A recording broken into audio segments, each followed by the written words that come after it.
Hi, this is Brandon Smiley from thirstgym.com. Today we're talking about an exercise called the Cannonball Chaser to broad jump. This is a great broad jump variation, plyometric exercise you can put in your training programs for any of your athletes and your clients. This is an exercise that I kind of involved and got from Eric Cressy. He's talked about the Cannonball Chaser in the past and some of his stuff, and it's an exercise that we use.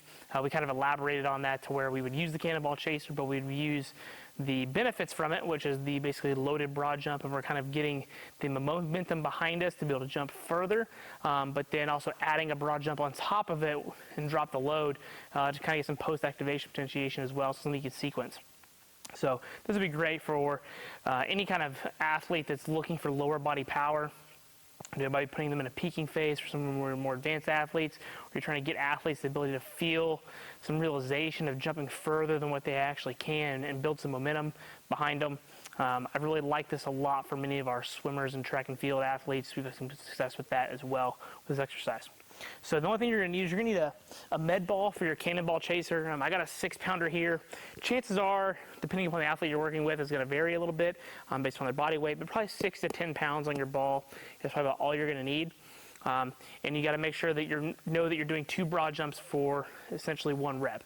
So if you're probably going to program 5 or 6 broad jumps within your set, you might want to peel this down to only 2 or 3 reps because you're going to get 2 jumps per set. Or per rep, I'm sorry. So make sure you kind of keep that in mind.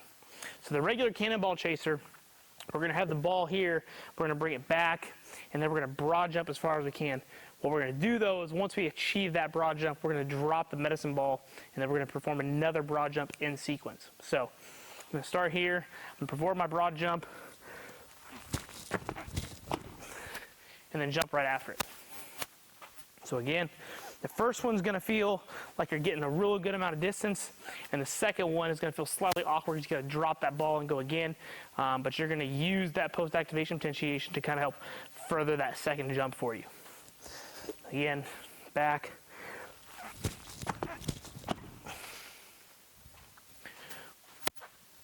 So, relatively simple exercise. You definitely want to make sure that your athletes have been able to perform some kind of broad jump variations, but once they've got the Cannonball Chaser down and they can do some reactive broad jumps and they have some more options available to them, I think this is a fantastic exercise to help build some confidence in your athletes and really develop some good triple extension and power.